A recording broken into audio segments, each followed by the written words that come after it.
À première vue, on pourrait penser que le Soleil brûle.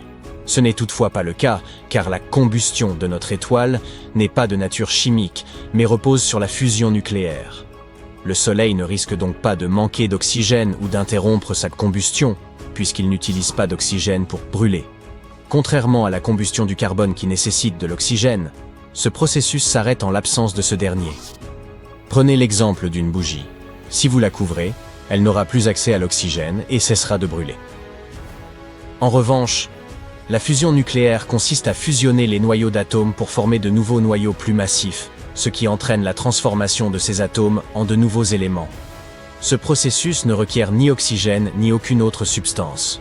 Il suffit d'une pression ou d'une température suffisamment élevée pour rapprocher les noyaux des atomes, permettant ainsi de surmonter leur répulsion électrostatique et de les fusionner en un seul noyau.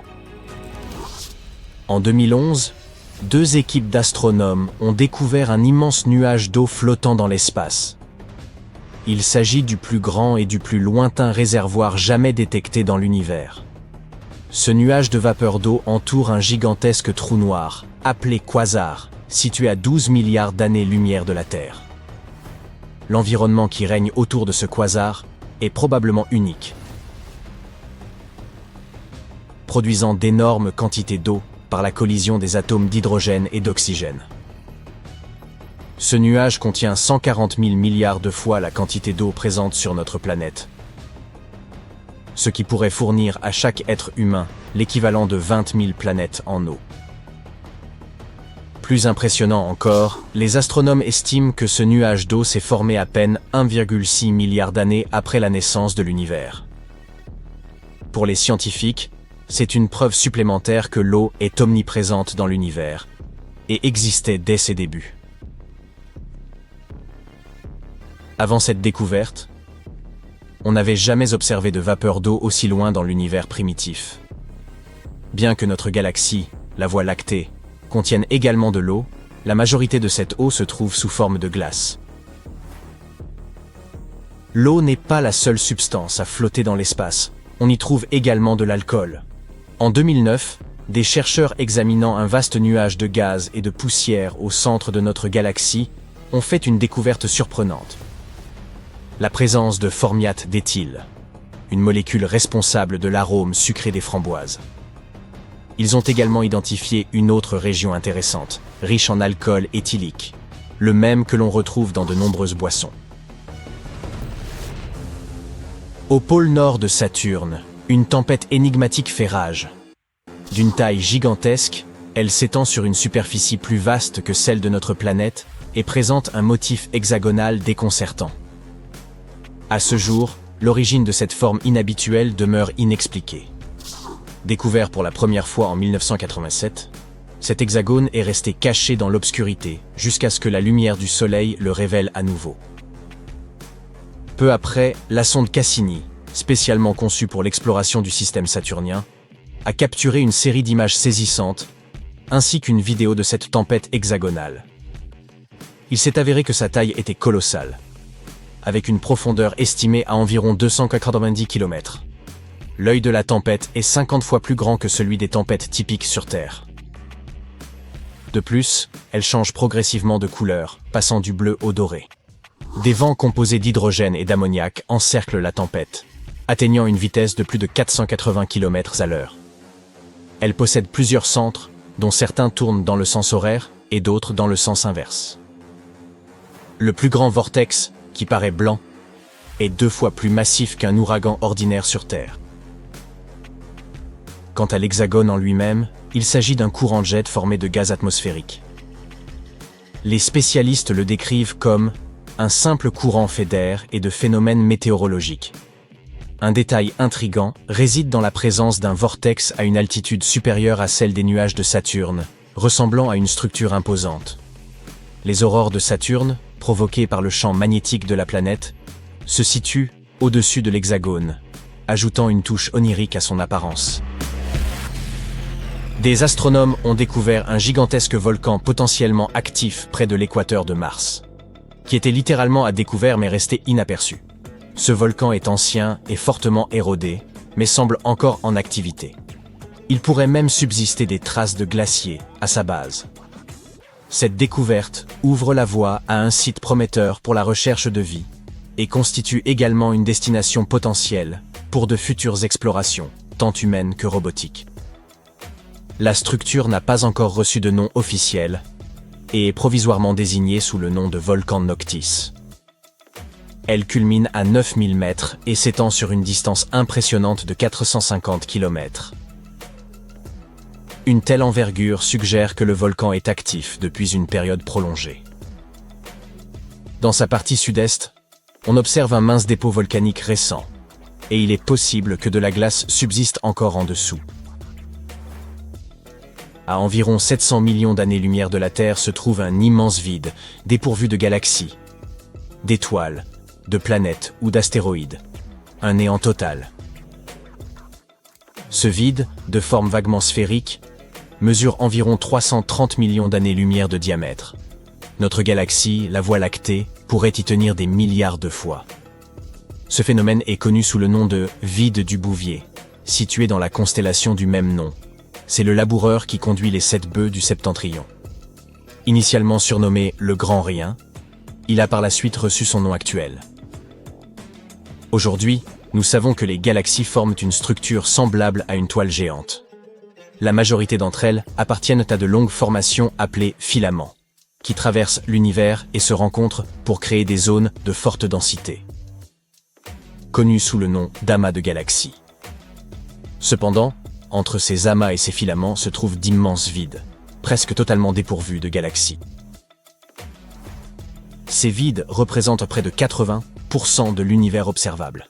Et la plupart d'entre eux sont gigantesques, mesurant de 30 à 300 millions d'années-lumière de diamètre.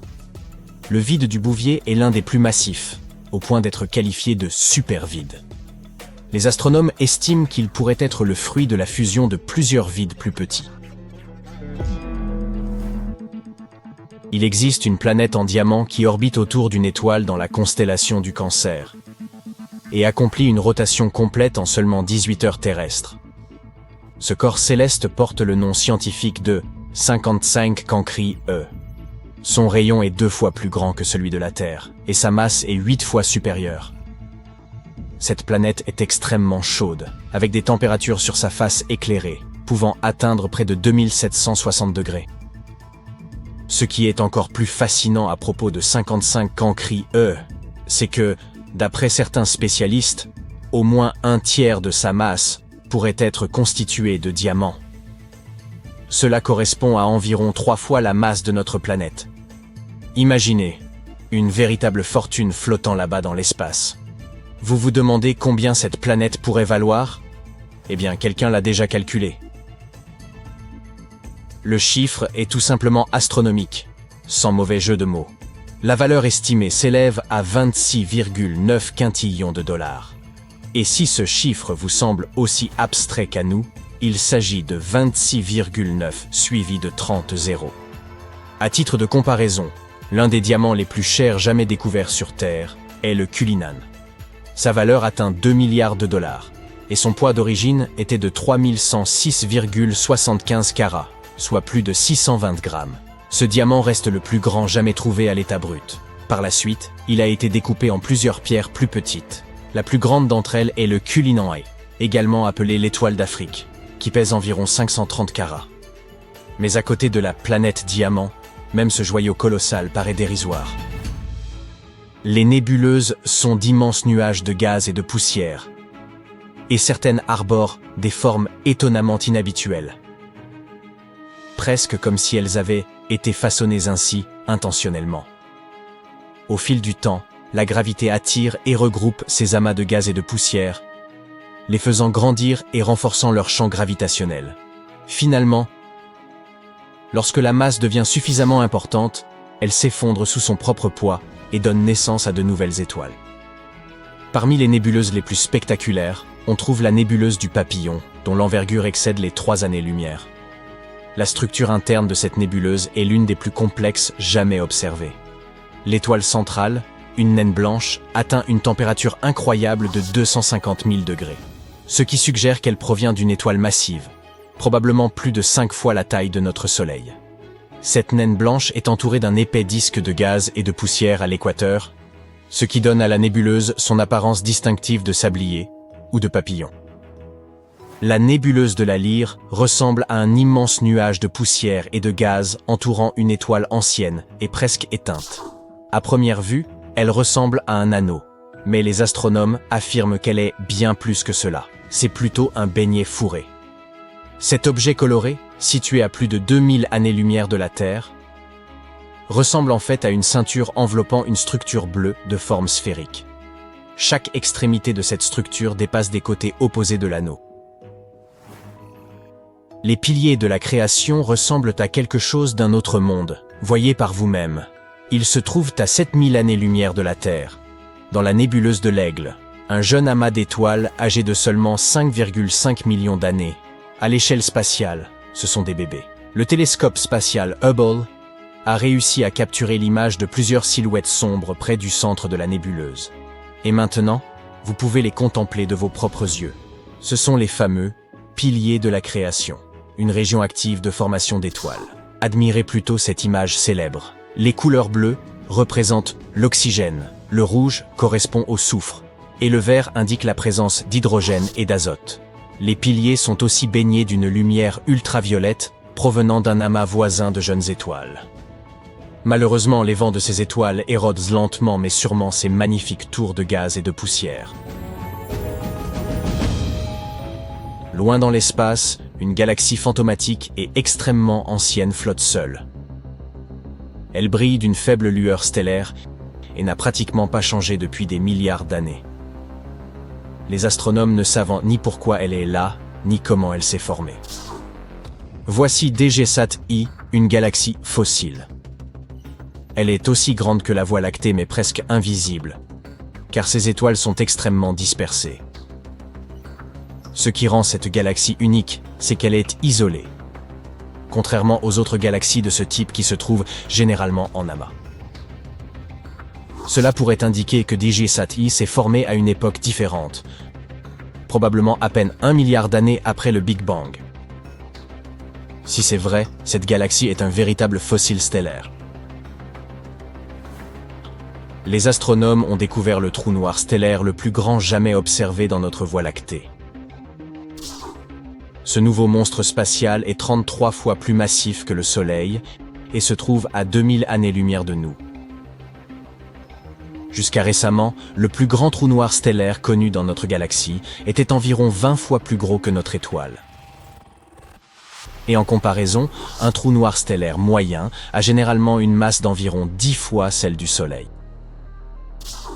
Les scientifiques ont repéré ce trou noir géant après avoir observé une étoile qui vacillait en orbite dans cette zone. Ce trou noir a été baptisé Gaïa BH3. Sa proximité avec la Terre en fait le deuxième trou noir le plus proche de notre planète jamais découvert. Le plus proche se nomme Gaïa BH1 et se situe à environ 1560 années-lumière de nous. Ce voisin étonnamment proche a une masse d'environ 9,6 fois celle du Soleil, ce qui signifie qu'il est beaucoup plus petit que le trou noir nouvellement découvert. Gaïa BH3 se trouve dans la constellation de l'Aigle. Vue depuis la Terre, elle évoque la silhouette d'un aigle majestueux. Ce qui surprend, c'est que les astronomes ne s'attendaient pas à découvrir un trou noir aussi massif et aussi proche de la Terre, resté invisible pendant si longtemps. Regardez cette fascinante exoplanète. Elle ressemble à un œil énorme flottant dans l'espace. Mais ce n'est pas le plus intrigant. Découverte en 2017, LHS M140b est l'un des endroits les plus prometteurs pour la recherche de vie en dehors de notre système solaire. Cette exoplanète pourrait abriter un océan global recouvert de glace, dont l'Iris, une immense région de 4000 km de diamètre, fixe en permanence son étoile hôte. Elle possède un rayon 73% plus grand que celui de la Terre et une masse 5,6 fois plus grande, faisant d'elle un monde potentiellement habitable. Cette planète œil géant tourne bien plus près de son étoile que ne le fait la Terre. Elle n'a besoin que de 25 jours pour boucler une orbite entière. Si son étoile ressemblait à notre Soleil, une telle proximité rendrait l'apparition de la vie impossible. Mais il s'agit d'une naine rouge froide et peu lumineuse, ce qui place l'exoplanète dans la zone habitable de son étoile, où l'eau ne gèle pas entièrement ni ne s'évapore complètement. Actuellement, LHS 140b semble être l'une des meilleures candidates pour abriter la vie dans notre voisinage cosmique. Les éruptions solaires sont des bouffées intenses de rayonnement électromagnétique pouvant durer de quelques minutes à plusieurs heures. Elles surviennent lors de perturbations magnétiques à la surface du Soleil, lorsque les lignes de champ magnétique s'entrelacent et se brisent, libérant de grandes quantités d'énergie, y compris des rayonnements ultraviolets et des rayons X dévastateurs. Ces lignes apparaissent dans les taches solaires, des régions plus sombres et plus fraîches à la surface du Soleil, formées par des champs magnétiques remontant des profondeurs de notre étoile.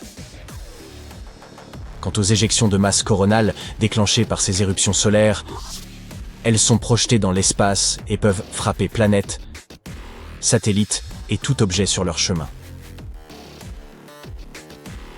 Lorsqu'elles atteignent la Terre, elles provoquent des tempêtes géomagnétiques qui, en plus de créer de magnifiques aurores polaires, peuvent causer des pannes de réseaux électriques et des dysfonctionnements de satellites. Tous ces phénomènes solaires extrêmes, éjections de masse coronale, taches et éruptions solaires, s'intensifient considérablement durant le pic du cycle d'activité solaire de 11 ans, connu sous le nom de maximum solaire. À l'approche de ce pic, l'activité du Soleil augmente fortement. Il projette d'énormes quantités de plasma en fusion, émet des flux puissants de radiation et fait apparaître des taches solaires de dimension planétaire. Initialement, les experts prévoyaient que le cycle solaire actuel atteindrait son apogée en 2025. Toutefois, au vu de l'augmentation récente du nombre de taches, de la fréquence des tempêtes solaires intenses et d'autres phénomènes rares, il semble que ce maximum puisse survenir plus tôt que prévu. Cette planète, dénommée WASP 193b dans le domaine scientifique, est si légère qu'on la compare souvent à un morceau de peluche. Surnommée la planète Barbe à Papa, elle se situe à environ 1200 années-lumière de la Terre. Bien que nous ne puissions l'observer directement, les scientifiques estiment que cette planète ressemble à une version plus grande et plus volumineuse de Jupiter. Elle possède une densité extrêmement faible, rendue d'autant plus particulière par sa température élevée et la luminosité infrarouge de son étoile hôte. À noter que son rayon n'est supérieur que de 46% à celui de Jupiter, tandis que sa masse ne représente que 14% de celle de notre géante gazeuse, ce qui en fait un cas atypique parmi les planètes connues. Un gros plan sur cette planète suffit à illustrer sa nature vaporeuse, cotonneuse presque. Il serait absolument impossible de se tenir sur sa surface, même si vous parveniez à l'atteindre. Ce type de planète est exceptionnellement rare, et cette légèreté inhabituelle pourrait être due à l'influence de son étoile, qui la réchauffe et la dilate, à la façon d'un marshmallow trop grillé près d'un feu de camp. Grâce à sa densité extraordinairement basse, WASP 193b se distingue parmi les plus de 5000 exoplanètes découvertes à ce jour, apparaissant comme une véritable anomalie dans le vaste catalogue des mondes extrasolaires. Oh, il est possible qu'il existe un univers parallèle, une sorte de miroir sombre d'une autre, où le temps s'écoule à rebours. Cet univers inversé pourrait être à l'origine de la matière noire, cette substance invisible omniprésente dans notre cosmos. De plus, il pourrait exister de nombreux autres univers, où une version exacte de vous-même s'est réveillée ce matin, mais a opté pour un t-shirt blanc au lieu d'un rouge, altérant ainsi complètement le cours de sa vie. Commençons par cette mystérieuse matière noire. Elle représente la majeure partie de la masse de l'univers, mais nous ignorons encore sa fonction exacte et son origine. En effet, la matière noire ne se comporte pas comme la matière ordinaire. Elle est invisible et intangible, mais nous en percevons l'existence à travers ses effets gravitationnels. Malgré leurs différences, la matière ordinaire et la matière noire semblent coexister en harmonie. Certains chercheurs estiment même qu'il doit exister un lien entre elles. Et une nouvelle théorie suggère que chaque mouvement de la matière ordinaire pourrait avoir une contrepartie dans un univers miroir de matière noire, formant ainsi un pont entre ces deux réalités. Dans la matière ordinaire, il existe une curieuse coïncidence. Les neutrons et les protons ont des masses presque identiques. Cette similitude permet leur liaison et assure la stabilité des atomes, rendant possible l'existence de tout ce que nous percevons. Si les protons étaient légèrement plus lourds, l'équilibre serait rompu, et les atomes ne se formeraient pas. Dans cet hypothétique univers miroir, les choses pourraient s'être déroulées différemment. Il est envisageable que l'équivalent du proton ne s'associe pas aux autres particules, engendrant ainsi des neutrons isolés, potentiels composants de la matière noire.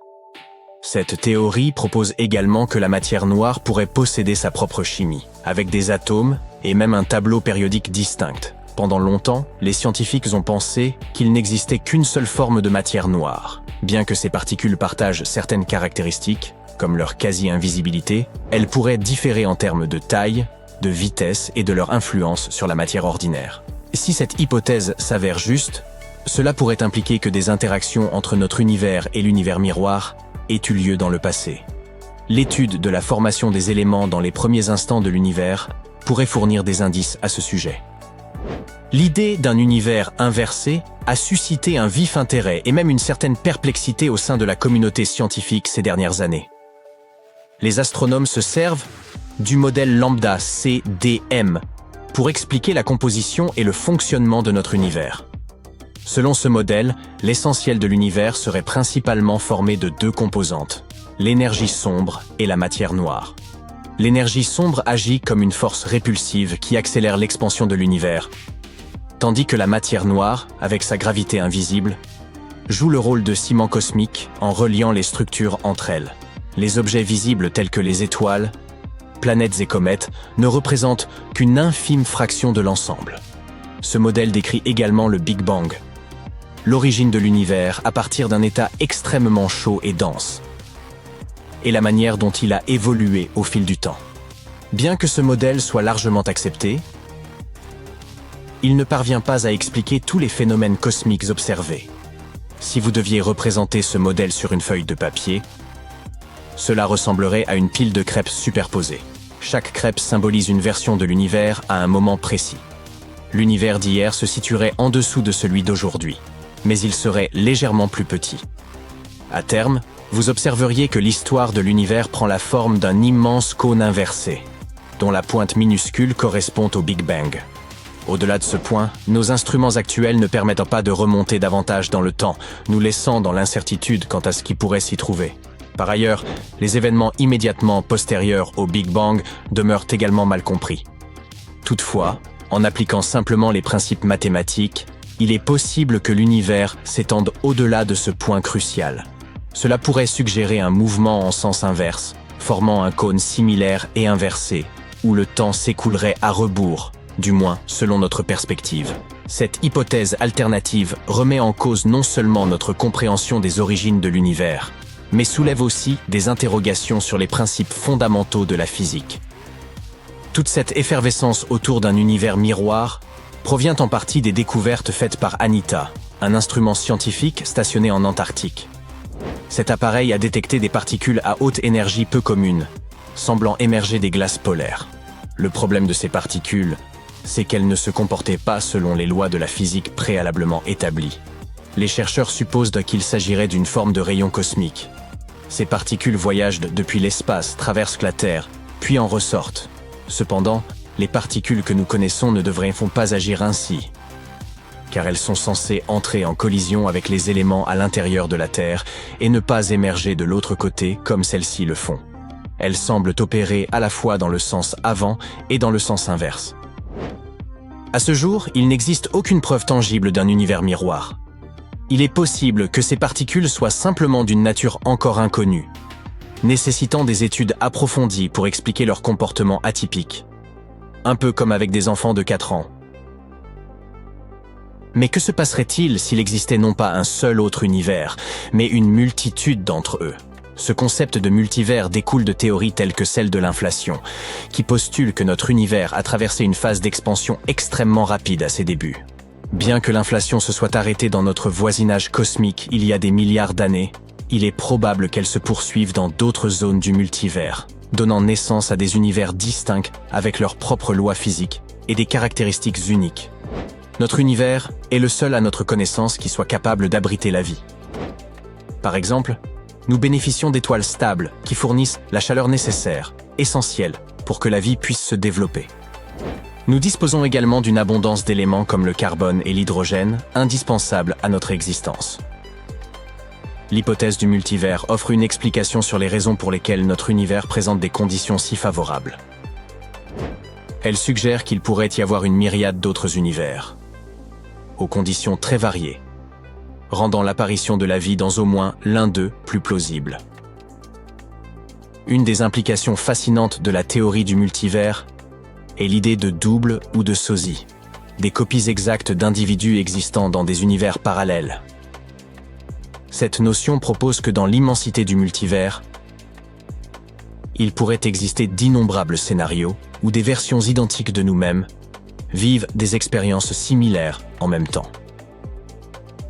Avant de nous lancer dans l'exploration de différents univers, nous devons peut-être encore approfondir la compréhension du nôtre. Prenons l'exemple de la galaxie AGC 1 149 050, située à environ 250 millions d'années-lumière de nous. À première vue, elle semble ordinaire, mais en y regardant de plus près, il semble qu'elle pourrait ne contenir aucune matière noire. Si d'autres galaxies similaires à celle-ci étaient dans la découverte, cela pourrait bouleverser notre conception de la formation des galaxies.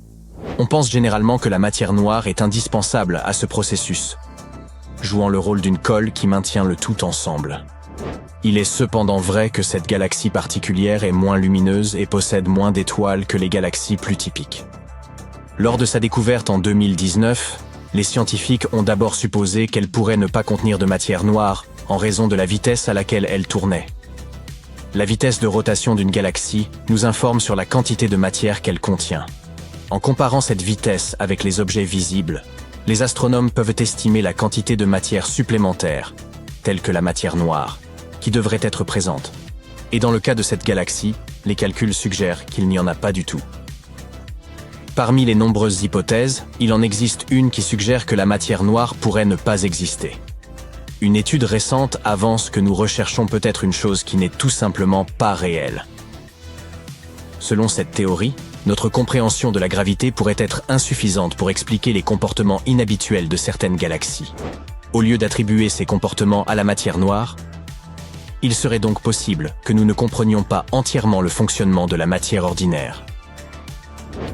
Ces conclusions s'appuient sur une théorie dite de la dynamique newtonienne modifiée, qui suggère que la gravité pourrait se comporter différemment à de très grandes distances ou à des vitesses très faibles. Des explosions étranges aux teintes bleues vives surgissent çà et là dans l'univers, captivant l'attention des astronomes. Ce phénomène rare et d'une puissance exceptionnelle porte un nom savant: transitoire, optique, bleu rapide. Curieusement, ce phénomène ne se comporte comme rien de ce que nous connaissons, et les choses ont pris une tournure encore plus inattendue lorsque le dernier en date s'est produit dans une région improbable. Pour bien saisir ce qui s'est passé l'an dernier, il nous faut de remonter un peu dans le temps. Ce type d'explosion inhabituelle a été observé pour la première fois en juin 2018. L'éruption bleue, située à environ 200 millions d'années-lumière de la Terre, a été surnommée The Cow. Bien entendu, cet événement n'avait rien à voir avec une vache, mais il présentait une configuration insolite. À l'époque, cette explosion se distinguait comme l'événement le plus asymétrique jamais détecté par les astronomes, se déployant dans l'espace sous une forme aplatie semblable à celle d'une crêpe, contrairement à la forme sphérique attendue. Ce phénomène rappelle une supernova, une explosion cosmique courante qui survient lorsqu'une étoile épuise son carburant nucléaire et s'effondre sous sa propre gravité. Cependant, les chercheurs ont relevé 3 distinctions majeures. Premièrement, ce phénomène est bien plus puissant qu'une supernova ordinaire. Lorsqu'il se manifeste, l'éclair bleu libère plus d'énergie qu'une galaxie entière composée de centaines de milliards d'étoiles comparables au Soleil. Deuxièmement, il est beaucoup plus rapide. L'explosion atteint sa luminosité maximale et disparaît en quelques jours, alors qu'une supernova peut nécessiter des semaines, voire des mois, pour disparaître complètement. Enfin, troisième différence, ces éclats bleus peuvent être d'une luminosité bien plus intense. Ces objets énigmatiques sont considérés comme le phénomène optique le plus lumineux connu dans l'univers. Mais contrairement à une supernova classique, Il semble qu'aucun élément radioactif ne soit à l'origine de cette brillance. Cela implique donc que l'énergie provient d'une autre source. Mais la question demeure, de quelle source s'agit-il? Les scientifiques sont encore loin d'avoir percé tous les mystères entourant ce phénomène. Depuis qu'il a été observé pour la première fois, des investigations approfondies sont en cours, et 15 télescopes à travers le monde scrutent en permanence le ciel pour le détecter. Depuis 2018, ces explosions extrêmes ont été observées environ une fois par an. Ainsi, bien qu'elles soient rares, elles ne sont pas aussi exceptionnelles qu'on pourrait le penser. Plusieurs hypothèses ont été avancées pour expliquer l'existence de ces transitoires optiques rapides. La plus plausible est qu'il s'agirait d'un résidu stellaire. Autrement dit, ce qui subsiste lorsqu'une étoile arrive à la fin de son cycle. Les deux principaux candidats sont une étoile à neutrons ou un trou noir, émettant des radiations à des vitesses proches de celles de la lumière. La théorie suggère qu'il s'agirait d'une étoile massive, bien plus imposante que celle qui donne naissance aux supernovas habituelles. Au moment où cette étoile commence à s'effondrer, il serait logique qu'elle laisse un trou noir derrière elle. Si cette étoile gigantesque refuse de quitter l'univers discrètement, elle pourrait former un disque d'accrétion tourbillonnant autour du trou noir, constitué de gaz, de poussière et d'autres matières. Ce disque pourrait projeter des jets de matière à des vitesses extrêmement élevées, semblables à de puissants jets cosmiques. Cela pourrait correspondre précisément à ce que nous observons sous la forme de ces brusques éruptions lumineuses.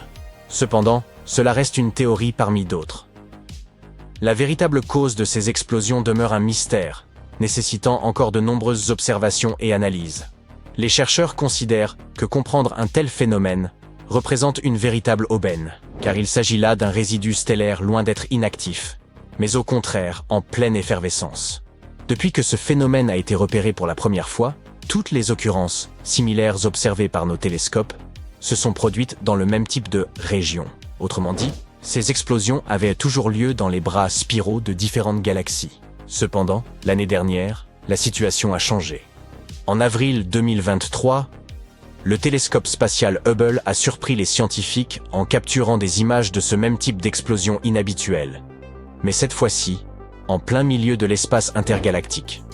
Contrairement aux attentes, cette explosion ne s'est pas produite à l'intérieur d'une galaxie, mais dans l'espace entre deux d'entre elles, à environ 50 000 années-lumière d'une grande galaxie spirale et à 15 000 années-lumière d'une plus petite.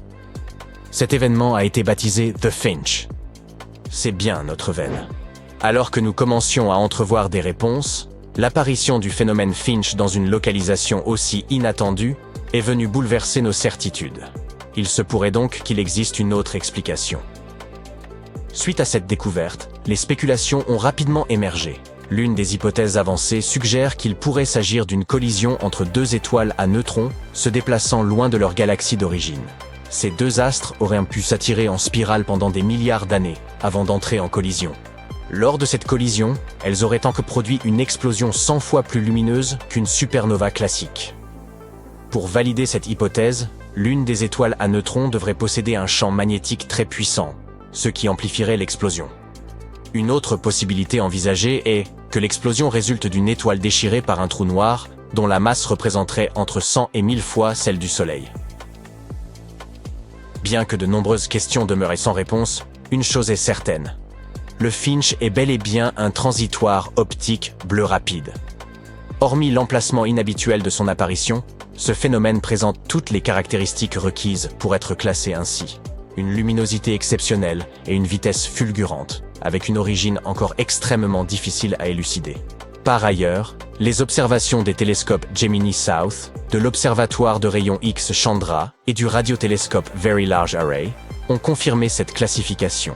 L'ajout de ces nouvelles données ne fait que compliquer davantage les efforts des chercheurs pour discerner un éventuel schéma dans cet ensemble de phénomènes.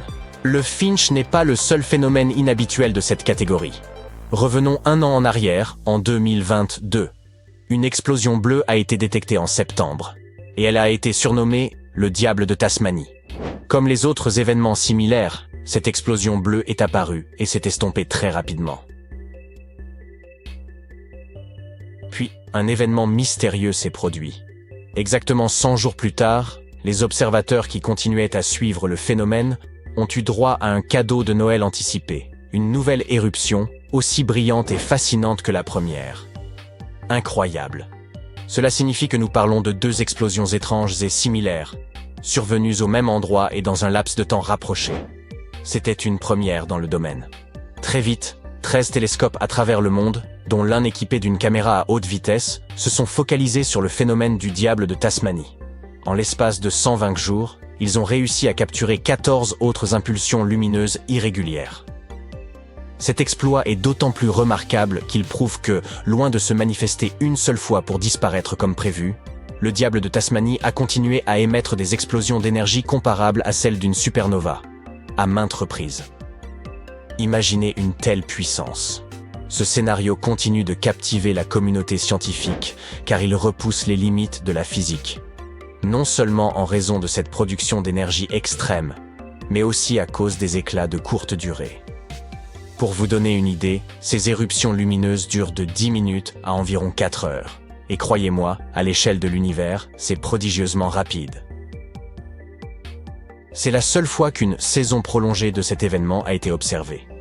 Toutefois, après réflexion, les avis au sein de la communauté scientifique sont partagés. D'un côté, certains pensent que le diable de Tasmanie pourrait être un événement totalement unique.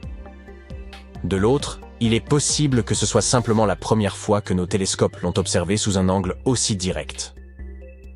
Pour approfondir notre compréhension de ce phénomène, les scientifiques ont besoin d'étudier un plus grand nombre d'échantillons.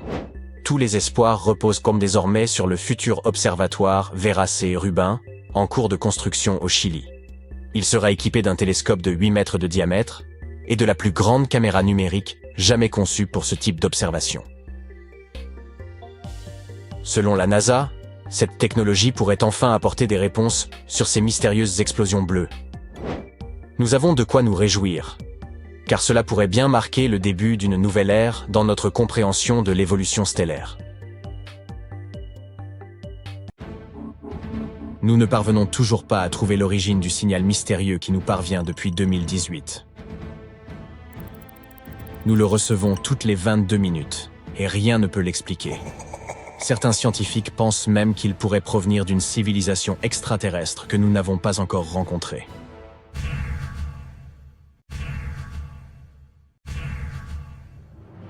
Ce signal radio étrange n'a pas été découvert par un chercheur au cours d'une mission sérieuse.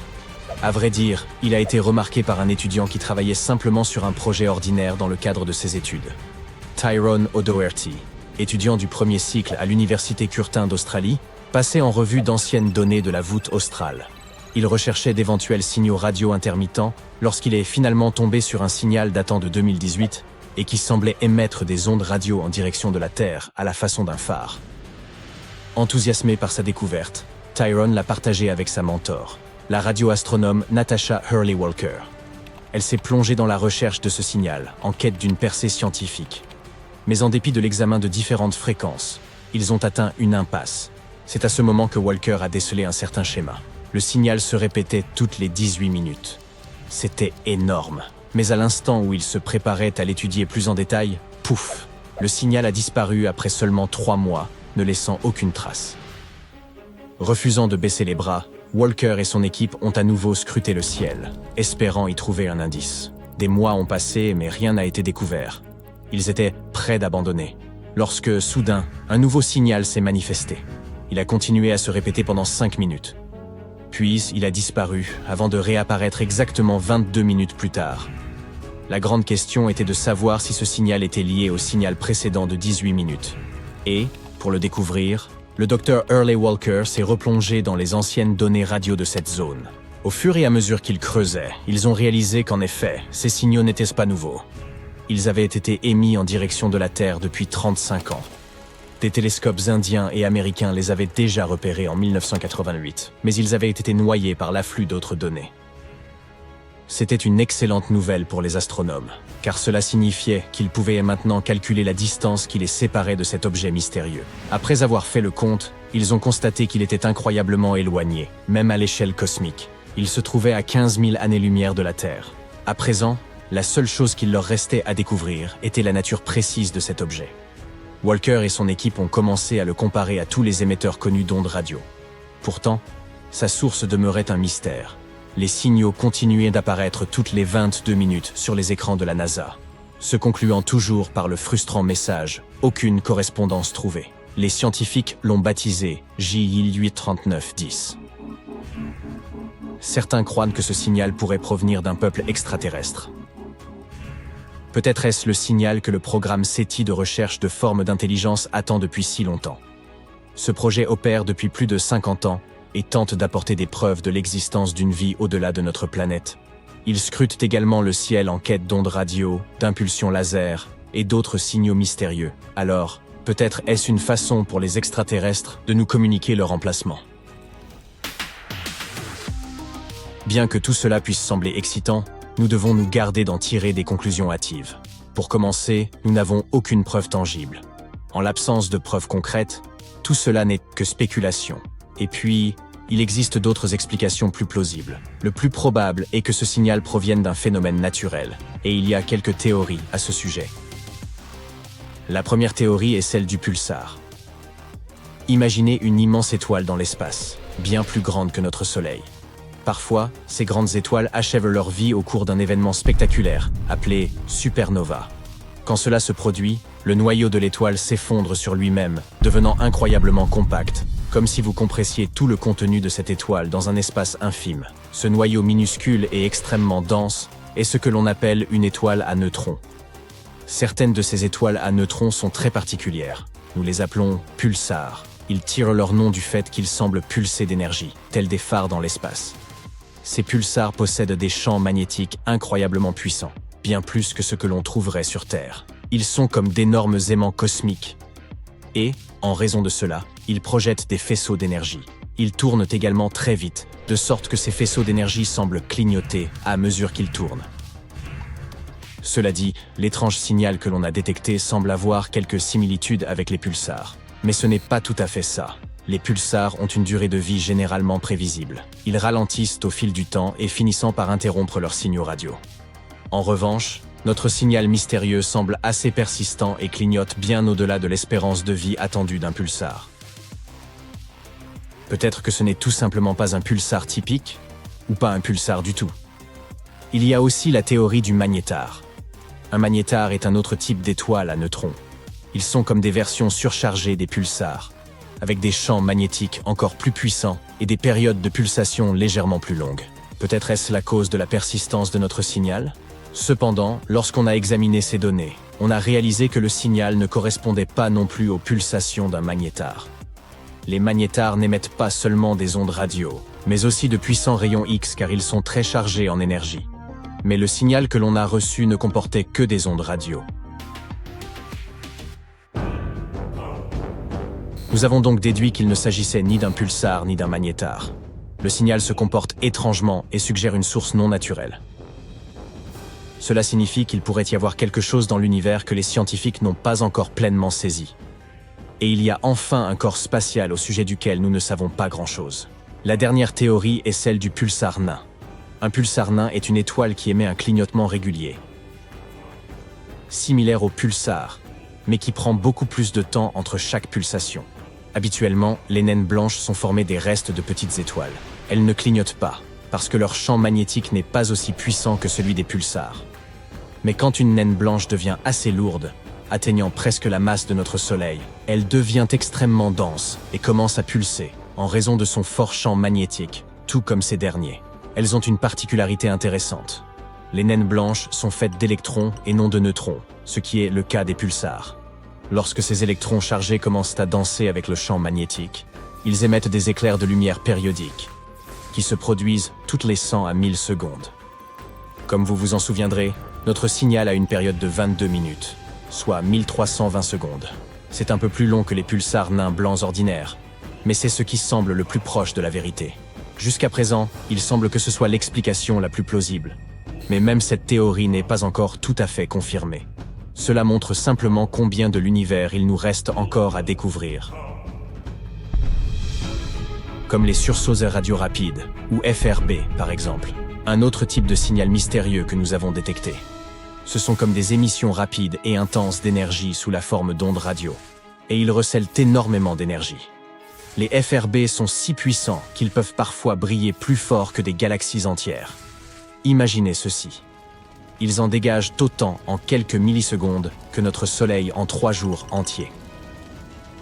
Ces explosions se produisent partout dans le ciel et à des fréquences extrêmement élevées, bien que certaines se soient déjà produites à des fréquences plus basses. Chaque jour, nous détectons environ 10 000 FRB dans le ciel.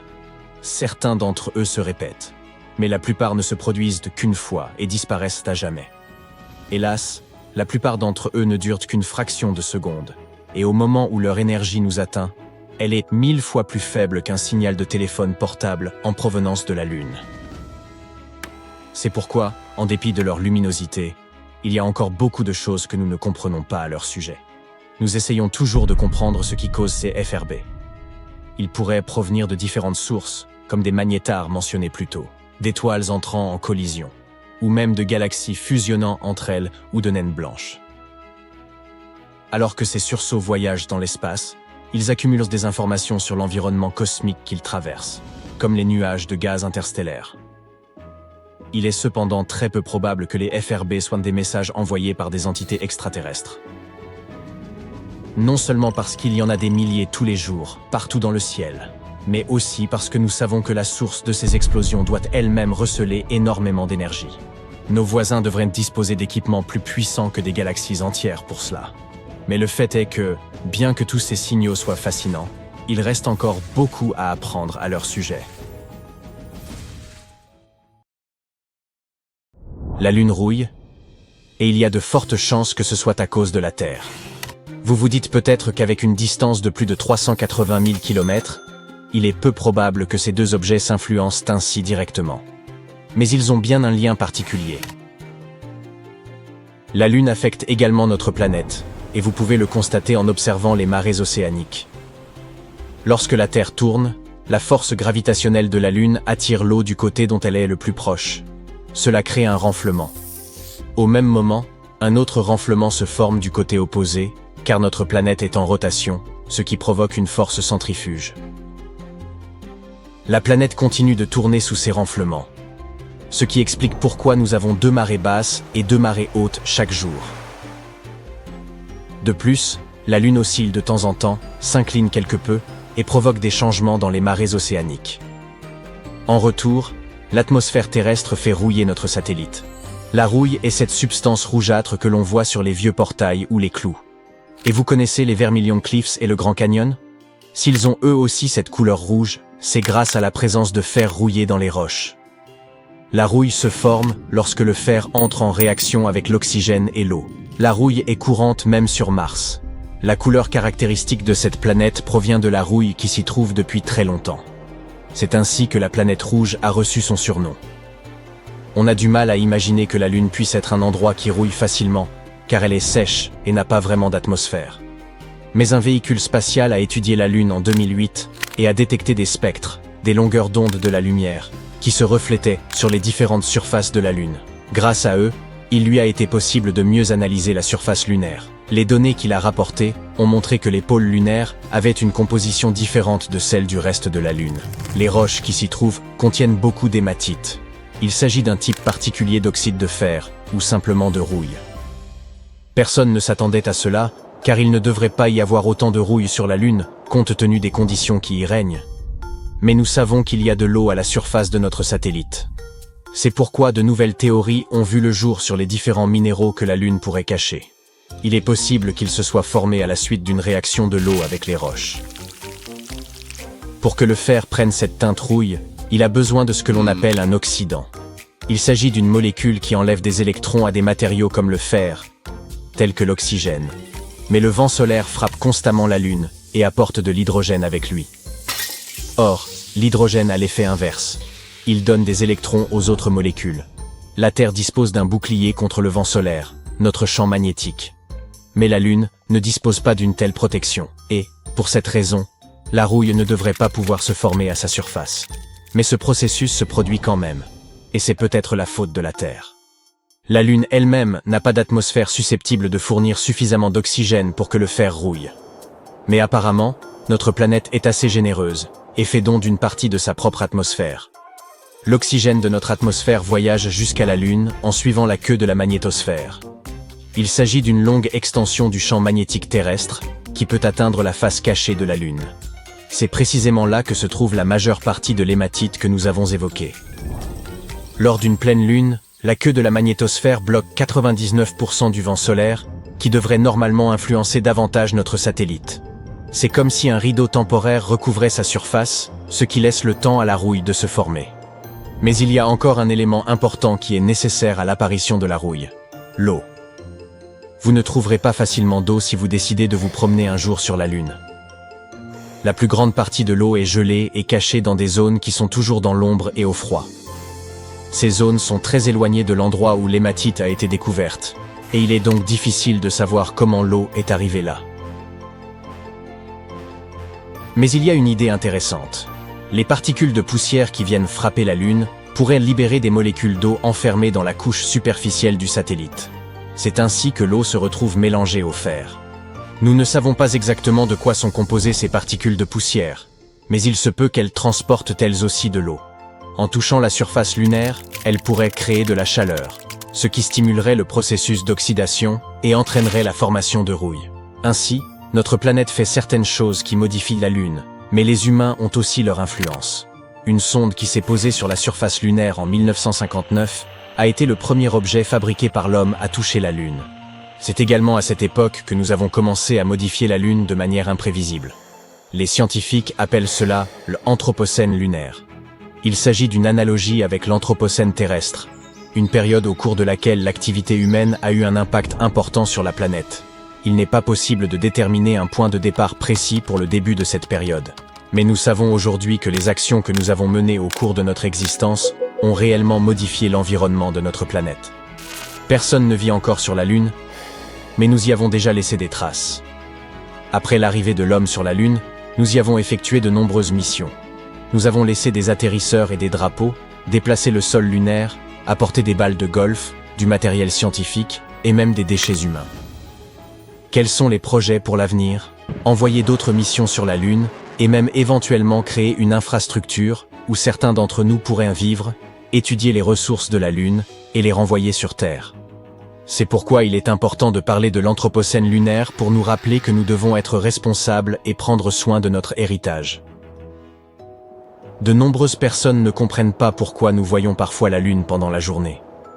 Certains croient même qu'il s'agit d'un phénomène nouveau qui n'existait pas auparavant, notamment depuis qu'on a commencé à partager des images à faible résolution de ce qui ressemble à une pleine lune en plein milieu de la journée. D'autres pensent que le soleil n'est plus de la même couleur qu'avant. Il aurait été plus jaune. Le soleil n'a pas changé de couleur. Il est toujours bleu-vert. Mais il est possible que nous l'ayons vu plus jaune lorsque nous étions plus jeunes, parce qu'alors, la pollution n'était pas aussi importante. Quant à la Lune, nous pouvons la voir aussi bien la nuit que le jour. Elle est plus brillante la nuit parce qu'il n'y a pas de lumière provenant du soleil. Mais ce n'est pas comme si elle disparaissait pendant la journée. Elle est toujours là, mais nous ne la voyons pas pendant la phase de la nouvelle Lune. Cette phase dure quelques jours et, pendant cette période, la Lune se rapproche du soleil. La lumière diffusée par le soleil rend notre satellite moins visible. En ce qui concerne les phases de la Lune, elles sont faciles à reconnaître si vous savez y prêter attention. Tout d'abord, il y a la Lune noire, qui peut avoir plusieurs significations. Selon l'une des définitions, elle se produit lorsqu'il y a 2 nouvelles lunes en un mois. Une autre affirme que la Lune noire survient lorsqu'il n'y a pas de nouvelle lune dans le mois, et cela n'arrive qu'en février. La Lune bleue n'est pas désignée ainsi en raison de sa couleur. Il s'agit de la 3e pleine lune d'une saison qui en compte 4. Une superlune se produit lorsqu'une pleine lune coïncide avec le moment où la Lune s'approche le plus de la Terre sur son orbite elliptique. C'est pourquoi elle paraît plus grosse que d'habitude. Parfois, vous pouvez lever les yeux vers le ciel nocturne et apercevoir une sphère rouge inquiétante. Il ne s'agit pas d'un signe annonciateur de la fin du monde ou de la présence de loups-garous.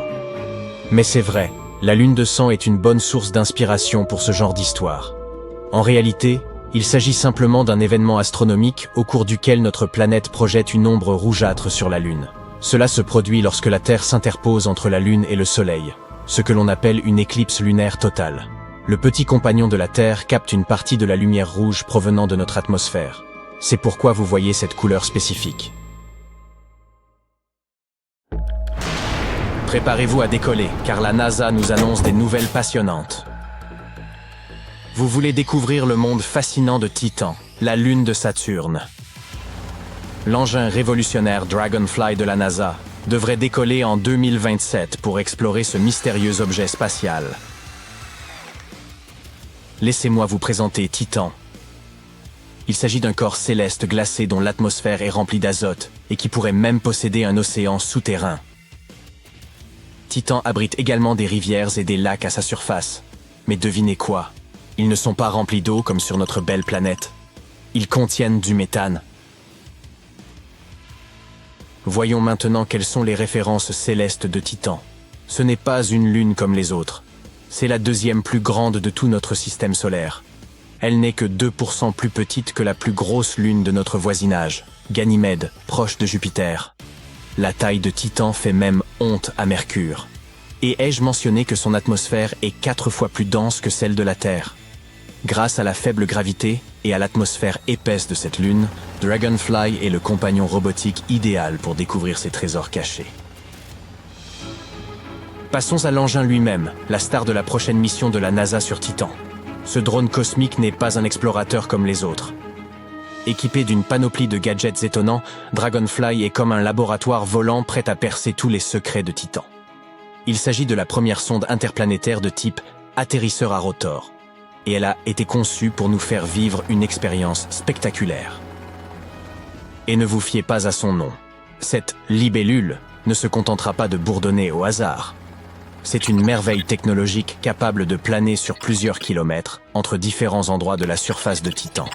Elle est un peu comme un Uber cosmique pour les scientifiques. Et puisqu'on parle de technologie, Dragonfly transporte un équipement vraiment cool.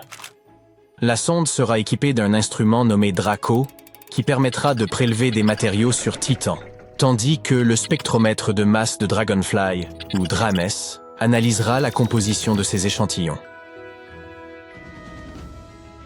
Mais comment sommes-nous tombés sur Titan?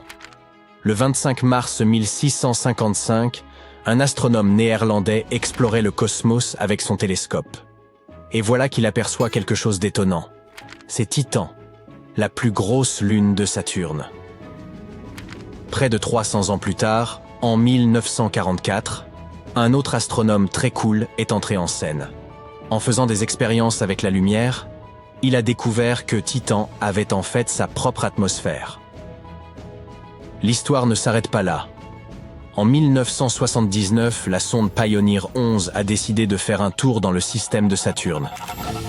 Elle a confirmé toutes les hypothèses intéressantes que les scientifiques avaient formulées au sujet de Titan, comme sa température et sa masse. Cependant, il y avait une petite erreur. Ces scientifiques pensaient que Titan était la plus grosse lune de tout le système solaire. Et non, raté. Quoi qu'il en soit, Titan possède une atmosphère mystérieuse et dense qui tient tout le monde en haleine. Passons maintenant aux années 1980, lorsque les sondes Voyager 1 et 2 font leur grande entrée dans l'espace.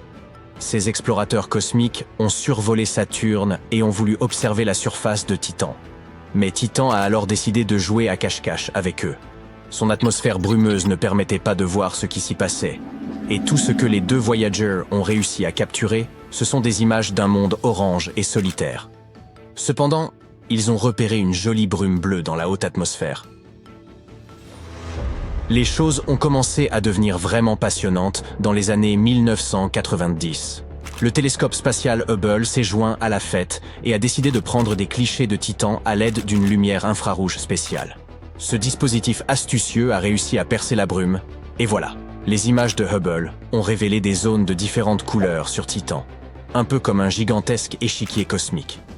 Nous savons maintenant qu'il y a même un point lumineux aussi large que l'Australie. Cependant, malgré ces images fantastiques, le mystère de ce qui se cache sous la brume de Titan n'était toujours pas résolu. C'est en 2004 que Cassini et son acolyte européen, la sonde Huygens, sont allés faire un tour par là-bas. Ils formaient un duo parfait pour affronter Saturne. Cassini a commencé à tourner autour de la planète aux beaux anneaux et a immédiatement concentré son attention sur Titan. Puis le grand moment est enfin arrivé. le 14 janvier 2005, la sonde Huygens a percé l'atmosphère de Titan. Au cours de sa descente, Huygens a recueilli toutes sortes de données étonnantes, en prenant des photos et en analysant l'atmosphère. La sonde a ensuite transmis ces précieuses informations à Cassini, qui, tel un coursier cosmique, nous les a envoyées, à nous les terriens qui attendions avec impatience. Au cours des 13 années suivantes, Cassini s'est approché de Titan plus de 100 fois, utilisant toutes sortes d'instruments sophistiqués pour observer la surface et l'atmosphère de la Lune. Les scientifiques ont enfin pu confirmer que Titan possédait des nuages, des lacs et des rivières, et que de la pluie tombait même à sa surface. Heureusement pour nous, Titan n'est pas la seule lune de notre système solaire susceptible d'abriter de la vie. Prenez la merveilleuse lune de Neptune, Triton. C'est la plus grande lune de cette planète, mais c'est aussi une vraie curiosité. Parmi toutes les lunes que nous connaissons, seules 5 ont une activité géologique. Et devinez quoi? Triton fait fièrement partie de ce club prestigieux. Elle possède même des geysers qui crachent de l'azote gazeux. Imaginez Triton comme une fashionista dans une belle robe de glace. Sa surface est principalement constituée d'azote gelé, ce qui lui donne un air glacial. Si vous vous y rendez un jour, n'oubliez pas d'emporter un épais manteau. Vous vous demandez peut-être comment Triton parvient à se réchauffer dans un environnement aussi froid. Eh bien, elle dispose d'une arme secrète, les forces de marée. Triton et Neptune se livrent à une magnifique danse cosmique qui génère une friction gravitationnelle. Et cela semble produire de la chaleur, ce qui contribue à réchauffer les eaux de Triton. À force de parler de chaleur, vous vous attendez peut-être à ce que je vous dise qu'il pourrait y avoir de la vie sur Triton. Hélas, c'est à peu près aussi probable que de découvrir une licorne faisant du skateboard. Voyager 2, la seule mission à avoir survolé Triton, a effectué son voyage en 1989. Et si vous espérez qu'une autre mission se rende bientôt sur Triton, disons que les étoiles ne s'alignent pas exactement en votre faveur. Littéralement. La possibilité d'une mission vers Triton ne se présente que tous les 13 ans, car notre planète et Jupiter doivent être parfaitement alignés pour qu'un atterrissage puisse avoir lieu. Les scientifiques utiliseraient l'attraction gravitationnelle de la plus grande planète de notre système solaire pour déposer en toute sécurité une sonde sur Triton. Parlons maintenant de l'éléphant dans la pièce, ou plutôt de l'ours polaire. Il fait si froid sur Triton que les chances de survie y sont aussi minces qu'un cure-dent. Désolé, petits microbes potentiels, vous aurez peut-être besoin de quelques pulls supplémentaires pour vous installer ici. Même si Triton n'est pas l'endroit le plus accueillant pour la vie, c'est un joyau céleste qui mérite d'être exploré. Les scientifiques pensent que Triton n'a pas toujours fait partie de la famille de Neptune. En fait, Triton vaquait probablement à ses affaires, traînant sans but dans la lointaine ceinture de Kuiper. Neptune, avec sa puissante force gravitationnelle, a alors arraché Triton et en a fait une lune à part entière. À l'instar de notre fidèle satellite, Triton est lui aussi pris dans un face-à-face permanent avec Neptune. L'une des faces de Triton a toujours les yeux rivés sur la planète. Quant au destin de cette lune étonnante, les choses ne sont guère réjouissantes à long terme. Elle se rapproche déjà chaque jour un peu plus de Neptune. Vous vous demandez peut-être pourquoi? Le problème réside dans les interactions de marée, qui ne jouent pas vraiment en faveur de notre sympathique satellite. Son orbite s'étiole. C'est comme si elle se rapprochait au ralenti de sa planète. Les scientifiques prévoient que dans environ 3,6 milliards d'années, Triton franchira une frontière invisible. Si les calculs actuels sont corrects, 2 scénarios sont possibles. Soit le satellite entrera en collision avec l'atmosphère de Neptune, soit il se brisera en petits morceaux. Dans ce dernier cas, un tout nouveau système d'anneaux se formera autour de Neptune, à l'instar de celui que l'on observe aujourd'hui autour de Saturne. Triton n'est pas le seul satellite qui pourrait finir de la sorte. Phobos, l'une des lunes de Mars, devrait également se désintégrer, et ce plus tôt, d'ici 30 à 50 millions d'années. Écoutez ça. Les pieuvres sont des visiteurs de l'espace. Voici comment cela se serait produit. Des œufs de pieuvres conservés dans la glace de corps spatiaux se seraient un jour écrasés sur la Terre. Ils auraient ensuite mélangé leurs informations génétiques à celles qui existaient déjà sur notre planète. Et voilà, les pieuvres étaient nées. Il est peut-être exagéré de prétendre que les pieuvres, très intelligentes, sont des êtres extraterrestres. Mais l'idée est basée sur une théorie qui existe depuis la Grèce antique, connue sous le nom de panspermie. La panspermie est une hypothèse selon laquelle la vie existe partout dans l'univers, et pas seulement sur les planètes. Ainsi, la poussière spatiale, les astéroïdes et même les engins spatiaux transportent tous un peu de vie à leur surface. Et en traversant la galaxie, ils disséminent la vie. Ce courant de pensée a fait polémique, car il va à l'encontre de l'idée que toute la vie est née ici même, sur notre planète. Mais si cette nouvelle théorie de la pieuvre est intéressante, elle n'apporte pas grand-chose à la recherche de la vie sur d'autres planètes. Elle est trop hypothétique. Les pieuvres sont en fait incroyablement anciennes. Le plus ancien fossile connu appartient à un animal qui vivait il y a près de 300 millions d'années. Précisons que c'était avant que nos amis les dinosaures ne parcourent la Terre. Et ce n'est pas tout. Les bras des pieuvres ont chacun leur cerveau. En effet, les 2/3 de leurs neurones se trouvent dans leurs bras et non dans leur tête. Cela signifie que leurs bras peuvent résoudre le problème de l'ouverture d'un coquillage pendant que leur propriétaire s'occupe d'autre chose. Du multitâche niveau ninja. Par ailleurs, comme les chimpanzés et les dauphins, les pieuvres sont capables de manœuvrer des outils, par exemple en ramassant de vieux coquillages et en les utilisant comme abri. Bien sûr, les humains sont les animaux les plus intelligents. C'est en tout cas leur avis. Mais n'accordons pas suffisamment de crédit aux cochons. Les cochons sont super intelligents. Ils peuvent de même jouer à des jeux vidéo. Non, pas à Minecraft. Dans le cadre d'une étude universitaire, des scientifiques ont demandé à 4 cochons de jouer avec un joystick. Ils devaient le manipuler de manière à ce qu'une balle en mouvement atteigne un mur. Et alors on leur donnait une friandise. Les cochons ont très bien réussi le test à la surprise des scientifiques. Les pigeons ont également réussi un test impressionnant. On les a entraînés à différencier un tableau de Picasso d'un tableau de Monet, ce qui ne leur a pas posé de problème.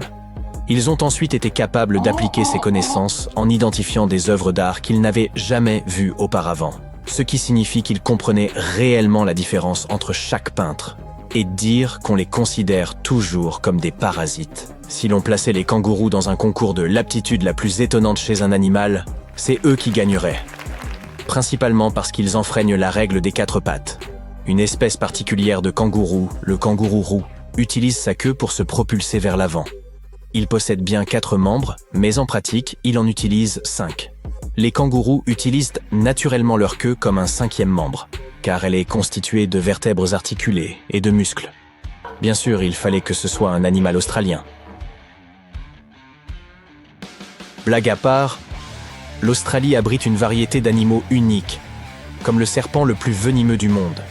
Ce reptile pas si mignon est connu sous le nom de taipan du désert, et son venin suffirait à tuer une centaine d'adultes. Toujours dans le domaine des animaux dangereux, le continent abrite également l'une des araignées les plus venimeuses au monde, l'araignée à toile entonnoir. On la trouve non loin du centre-ville de Sydney. Aïe.